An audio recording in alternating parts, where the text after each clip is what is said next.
दोस्तों, उत्तर प्रदेश में इतना जोर और शोर से राजनीतिक हो रही है कि कहने को मत पूछिए। आपको बता दें कि जो तस्वीर आपके सामने ये तस्वीर वन साइड और टू साइड जो तस्वीर दिख रही है आपको ये दोनों तस्वीर आपस में लड़ रही है।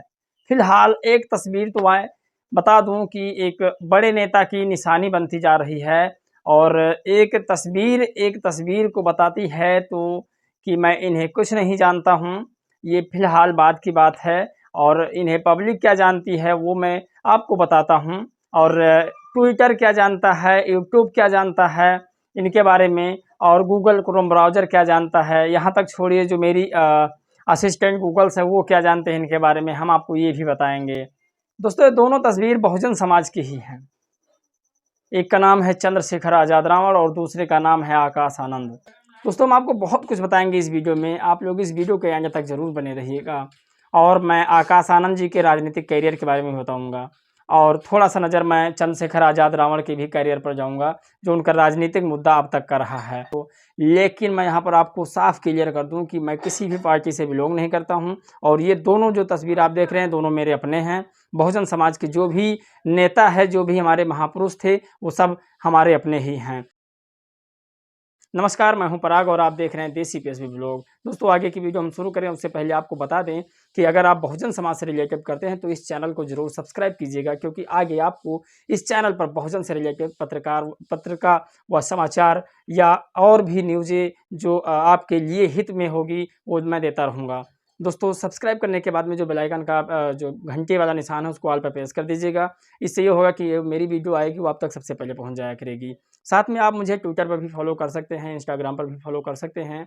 इंस्टाग्राम पर आईडी है पराग सागर 7330 नाम से है, आप जाकर इंस्टाग्राम पर फॉलो कर लीजिएगा। आपको न्यूज़ आगे हम बताते हैं आकाश आनंद जी के बारे में। सबसे पहले उनकी थोड़ा हम बायोग्राफी आपको बता दें। दोस्तों, अगर हम आकाश आनंद जी के बायोग्राफी में बात करें और जीवन परिचय उनका छोड़ दें तो शायद एक गलत होगा। चलिए पहले जीवन परिचय हम आपको बताते हैं। यहाँ पर स्क्रीनशॉट एक शो हो रहा है, आप लोग पढ़ लीजिएगा। आकाश आनंद जी के अब जन्म के बारे में थोड़ा बहुत हम बात कर लेते हैं। थोड़ा बहुत हम आपको बायोग्राफी बताए हैं। आकाश आनंद का जन्म 1995 में नोएडा उत्तर प्रदेश में हुआ। इनके पिता का नाम आनंद कुमार है जो एक राजनेता रह चुके हैं और इनकी माता का नाम विचित्रता लता है। उनका एक भाई और भी इनका उनका एक भाई और बहन है। उन्होंने अपनी स्कूल की शिक्षा पथबेज वर्ल्ड स्कूल नोएडा उत्तर प्रदेश में प्राप्त की। उन्होंने अपनी आगे की शिक्षा यूनिवर्सिटी ऑफ प्लायमाउथ इंग्लैंड में प्राप्त की। उन्होंने एमबीए किया है और हिंदू धर्म से संबंध रखते हैं। दोस्तों, हिंदू धर्म से संबंध रखते हैं, ये बहुत बड़ी बात है। ये राजनीतिक कैरियर है आकाश आनंद जी का। आप लोग ध्यान से सुनिएगा आकाश आनंद जी के राजनीतिक कैरियर के बारे में।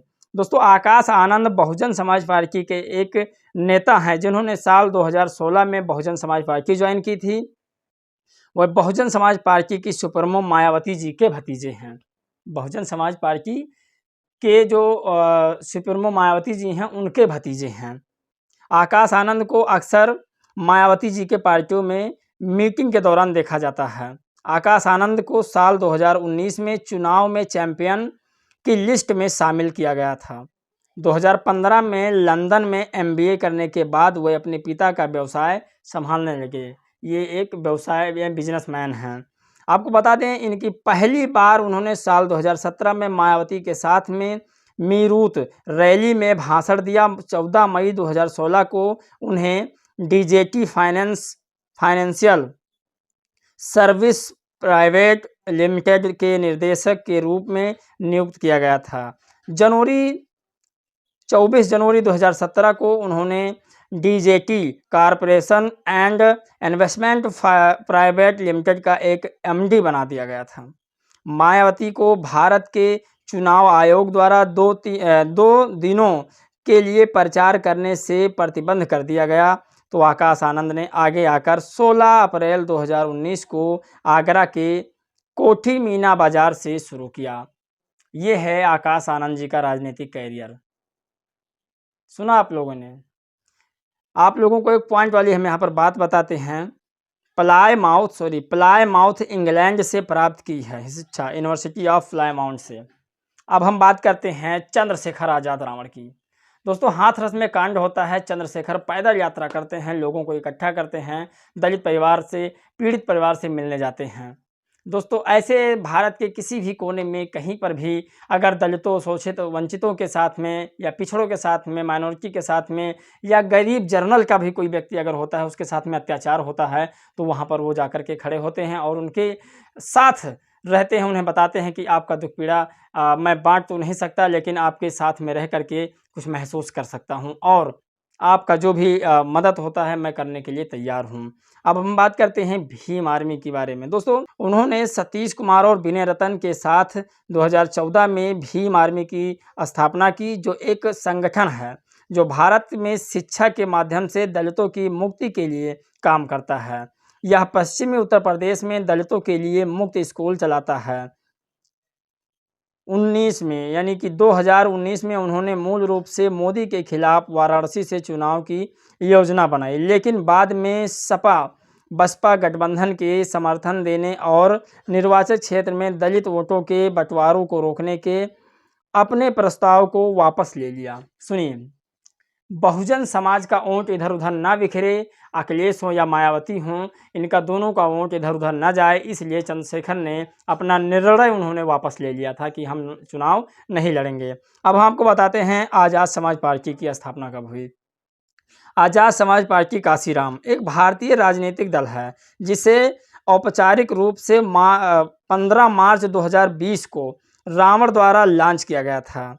गौरतलब है कि यह घोषणा बहुजन समाज पार्टी के संस्थापक काशीराम की 86वीं जयंती पर की गई थी। उस पार्टी की संस्थापना श्रवण कौर की बहन ने आज़ाद समाज पार्टी में शामिल होने की योजना बनाई।